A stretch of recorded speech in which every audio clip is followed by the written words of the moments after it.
Hello friends, আশা করি আপনারা সবাই ভালো আছেন।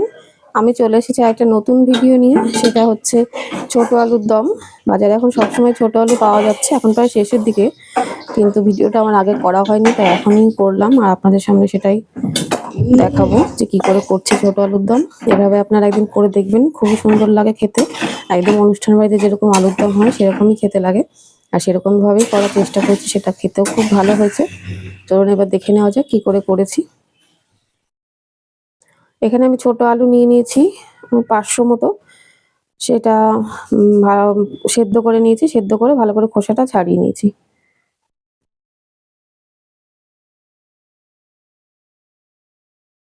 এবার এটাকে রান্না করবো। এবার কি কি মশলা দিচ্ছি এখানে সেটা আবার পরে দেখাচ্ছি আপনাদের। আর এখানে কিছু ভাজা মশলা করে নিয়েছি। ভাজা মশলার মধ্যে আমার আছে 1 চামচ জিরে, গোটা জিরে, আর 1 চামচ ধনে, শুকনো লঙ্কা একটা, আর গোটা গরম মশলা। এখানে আমি এবার তেল গরম করে নিয়েছি, আলুগুলো আগে ভেজে নেব তারপরে।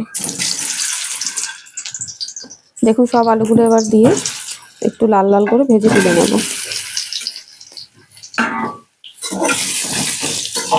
আস্তে আস্তে করে, যেহেতু সেদ্ধ করে নিয়েছি তাই জন্য খুব বেশি ভাজবো না, সামান্য একটু লালচে ভাব হলে এটা তুলে নেব। আর ভাজার সময় সামান্য একটু হলুদ দিয়ে দেবো, নুন দেবো না, নুন দিলে আলুগুলো আরও বেশি জল ছেড়ে যাবে, সেটা ভাজাটা ভালো হবে না, তার জন্য সামান্য একটু শুধু হলুদটা দিয়ে দেবো। দিয়ে ভালো করে এবার নেড়ে ছেড়ে নিয়ে লাল লাল করে ভেজে নেব। এটা আপনারা রুটি বা পরোটার সাথে খেয়ে দেখবেন, খুব ভালো লাগে খেতে। আর রেসিপিটা কেমন লাগছে কমেন্ট করে জানাবেন, ভালো লাগলে লাইক করে দেবেন, আর আমার চ্যানেলটি অবশ্যই সাবস্ক্রাইব করে দেবেন। দেখুন এটা আবার ভাজা হয়ে গেছে, ভাজাগুলো সব তুলে নিচ্ছি।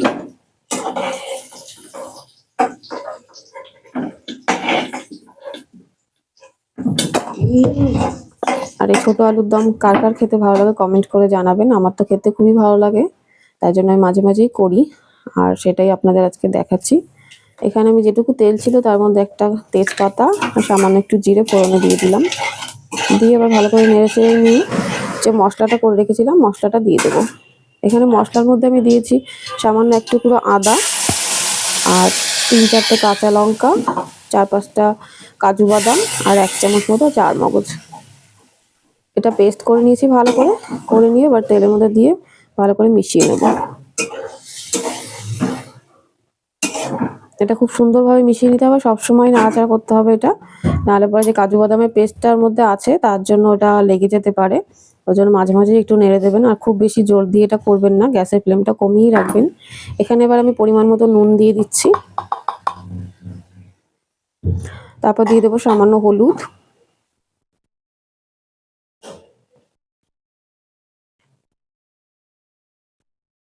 এখানে দিয়েছি লঙ্কার গুঁড়ো। খুব বেশি লঙ্কার গুঁড়ো এখানে দিচ্ছি না, যেহেতু গুঁড়ো মশলার মধ্যে আমি গোটা শুকনো লঙ্কা দিয়েছি, খুব ঝাল হয়ে যাবে তার জন্য। আর আদা কাঁচা লঙ্কাও ওখানে দিয়েছি, তার জন্য লঙ্কার গুঁড়ো সামান্যই দিচ্ছি। আর দিয়ে দিচ্ছি পরিমাণ মতো চিনি। যেহেতু রুটি বা পরোটার সাথে সার্ভ করার জন্য, তার জন্য একটু মিষ্টি মিষ্টি খেতেই ভালো লাগে। একটা নিরামিষ আলুর দম একটু মিষ্টিই ভালো লাগে। এবার মশলাটা ভালো করে কষিয়ে নেব, যতক্ষণ না তেল ছাড়বে ততক্ষণ মশলাটা কষাতে হবে। দেখুন এটা খুব সুন্দর করে নেড়ে চেড়ে নিয়ে মশলাটা কষিয়ে নিচ্ছি।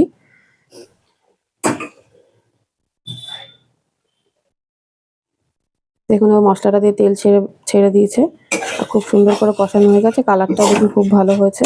এটা একটু সাদা টাইপেরই কালার হয়, যেহেতু কাজু বাদাম ওসব দিয়েছি তার জন্য খুব বেশি কালার হয় না, একটু সাদা সাদাই ভাব হয়।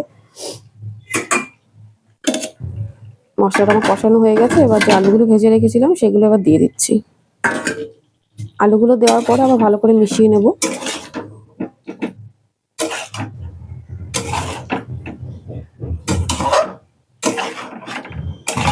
দেখুন গ্রেভির কালারটা খুব সুন্দর হয়েছে, মশলা যে কষিয়েছি সেটা কালারটা খুব সুন্দর এসেছে। এটা আস্তে আস্তে কষানোর পরেই কালারটা বেশ সুন্দর আসবে, প্রথম দিকে একটু সাদাটে টাইপেরই ভাব থাকবে। এটা খেতেও খুবই ভালো লাগে, আপনারা অবশ্যই বাড়িতে একদিন ট্রাই করে দেখবেন, আশা করি আপনাদের ভালো লাগবে। আর রেসিপিটা যদি ভালো লাগে অবশ্যই চ্যানেলটি সাবস্ক্রাইব করে দেবেন, একটা লাইক করবেন, আর কমেন্ট করে জানাবেন যে রেসিপিটা কেমন লেগেছে।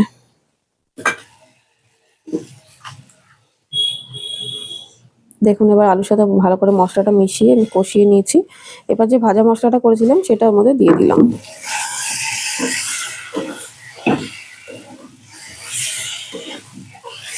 ভাজা মশলাটা দিয়ে আবার ভালো করে মিশিয়ে নেব। মশলাটা যত ভালোভাবে কষানো হবে ততই তার টেস্টটা বেশি ভালো হবে। তার জন্য গ্যাসের ফ্লেমটা একটু লো করে নিয়ে মশলাটা কষাতে হবে।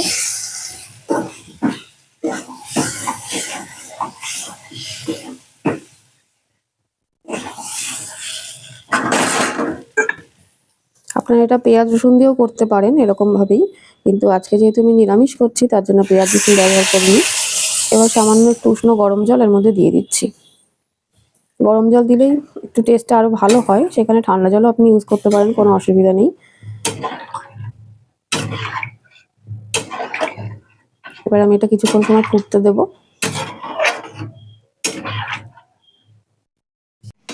এবং ঢাকা দিয়ে কিছুক্ষণ সময় ফুটতে দিয়েছি। দেখুন গ্রেভিটা গাঢ় গাঢ় হয়ে গেছে, রান্নাও প্রায় রেডি হয়ে গেছে।